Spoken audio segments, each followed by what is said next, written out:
హైదరాబాద్ వ్యాప్తంగా టికెట్ ఛార్జీలను పెంచిన నేపథ్యంలో BRS party RTC bus Bhavan కు పిలుపునిచ్చిన నేపథ్యంలో హరీష్ రావు మెహదీపట్నం నుంచి బస్ భవన్ కు బయలుదేరారు. ఇదే అంశానికి సంబంధించి పూర్తి అప్డేట్స్ మా ప్రతినిధి ఉదయ్ లైవ్ ద్వారా బస్ భవన్ నుంచి అందిస్తారు. ఉదయ్, మరి కాసేపట్లో హరీష్ రావు బస్ భవన్ కు చేరుకోనున్నారు. పూర్తి అప్డేట్స్ ఏంటి? అక్కడ పరిస్థితి ఎలా ఉంది?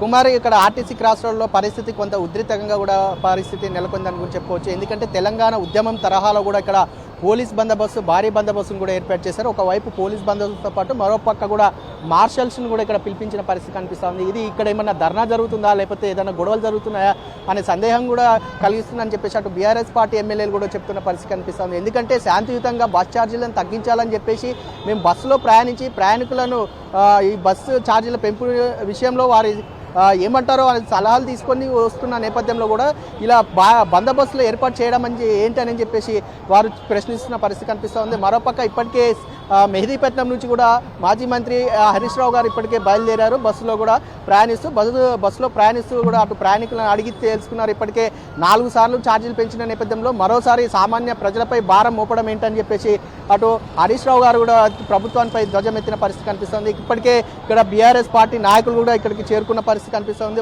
ఒక పక్క కూడా వచ్చే నాయకులను కూడా లోపలికి పంపించే పరిస్థితి కూడా ఇక్కడ లేదని కూడా మనం చెప్పుకోవచ్చు. ఎందుకంటే ఇక్కడికి వచ్చే వారిని ఏదో మీటింగ్కి వచ్చినట్టు, అంటే ఎవరైనా మీటింగ్కి వస్తే పేర్లు చెక్ చేసి లోపలికి ఎలా అయితే పంపిస్తారో ఇక్కడ కూడా అదే తరహాలో కూడా ఇక్కడ పేర్లు చెక్ చేసి లోపలికి పంపించే పరిస్థితి కూడా మనకు నెలకొంది. ఇప్పటికే తెలంగాణ ఉద్యమం తరహాలో ఇలాంటి బందోబస్తు ఎప్పుడు కూడా చూడలేదు.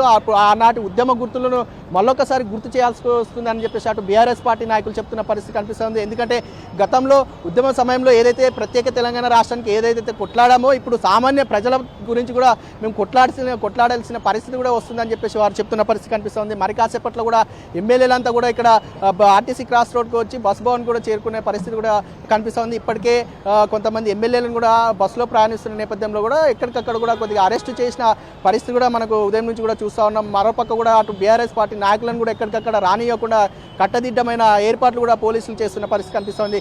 పోలీసులు వ్యతిరేక వైఖరి కూడా బీఆర్ఎస్ నాయకులు కూడా కొంత అసహనానికి కూడా గురి అవుతున్న పరిస్థితి కనిపిస్తుంది. మరోపక్క కూడా ఇటు బీఆర్ఎస్ పార్టీ నాయకులు ఇప్పటికే ఆర్టీసీ క్రాస్ రోడ్ చేరుకున్న పరిస్థితి కనిపిస్తుంది. ప్రస్తుతం అంతా పాటు బీఆర్ఎస్ పార్టీ నాయకులు ఉన్న వారి మాటల్లో అడిగి తెలుసుకున్న అమ్మ చెప్పంటే ఈరోజు ఉద్యమం తరహాలో కూడా ఈరోజు బందోబస్తు ఏర్పాటు చేయడం పట్ల మీ ఒపీనియన్ ఏంటి? మళ్ళా ఉద్యమ రోజులు తీసుకొచ్చిండు రేవంత్ రెడ్డి గారు అని అంటున్నాము. ఎందుకంటే ఈ బస్సులు అనేది రేవంత్ ప్రభుత్వం, కాంగ్రెస్ ప్రభుత్వం వచ్చి నుంచి బస్సుల సంఖ్య కూడా తగ్గింది. వాస్తవంగా లేడీస్కు, ఆడవాళ్లకు బస్సులు ఫ్రీ అని ఎప్పుడైతే చెప్పిండో బస్సులను చాలా వరకు తగ్గించిండ్రు. ఆ బస్సులను మళ్ళీ వేరే డిలక్స్లుగా చాలా వరకు మార్చిండ్రు. రోజు ఒక గంటకు ఒక 20 వచ్చేటి, ఒక 2-3 బస్సులు వస్తున్నాయి. అందులో కొట్టుకునుడు, సీట్లు దొరకకపోవడు, లాస్ట్ ఒక ఆడోళ్ళు వస్తున్నామంటే బస్సు ఆపలేని పరిస్థితి. ఆడోళ్లకు చాలా అవమానకరంగా చాలా అవమానాలు కూడా జరుగుతున్నాయి. అందులో ఆడవాళ్ళకు ఫ్రీ అని మగవాళ్ళకు డబుల్ రేట్లు పెంచిండ్రు. ఇప్పుడు ఎందుకంటే ఈ డబుల్ రేట్లు ఎందుకు పెంచిండ్రు? పెంచకూడదు, తగ్గించండి అని మర్యాదపూర్వకంగా మేనేజర్ గారిని బస్ భవన్కి వచ్చి కలవడానికి మా బీఆర్ఎస్ నాయకులు, మాజీ మంత్రులు, ఎమ్మెల్యేలు ఎప్పుడైతే బయలుదేరుతాము విజ్ఞాన పత్రం ఇస్తాము అని ఒక మర్యాదపూర్వకంగా ఇస్తామన్న దానికి వాళ్ళు వదిలేస్తే అయిపోతుంది కదా. దానికి ఒక అంటే వీళ్ళు రాజ్యాంగం, వేరే రాజ్యాంగం నడుస్తుంది ఇక్కడ. తెలంగాణ రేవంత్ రెడ్డి రాజ్యాంగమే నడుస్తుందని మేము అంటున్నాం. ఎవరికి వాళ్ళకి వచ్చి మర్యాదపూర్వకంగా విజ్ఞాన పత్రం ఇస్తే రేవంత్ రెడ్డికి, కాంగ్రెస్ ప్రభుత్వానికి వచ్చిన నష్టం ఏందో మాకు అర్థమైతే లేదు.